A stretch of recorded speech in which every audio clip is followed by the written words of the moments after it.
In this short and basic video, I'm going to show you how to disable Steam Cloud. So for any reason you need to disable and you don't need to save your application in Steam Cloud.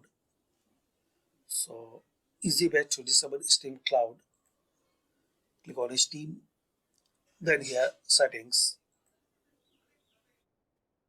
Then in this list you have to find out cloud, this one, and unselect this checkbox. So unselect, then click on OK. Now reopen your Steam Cloud Games. So now as we can see now this Steam Cloud is grayed out. You're not able to enable this one. So this is the setting, guys. You can disable Steam Cloud. Thanks for watching.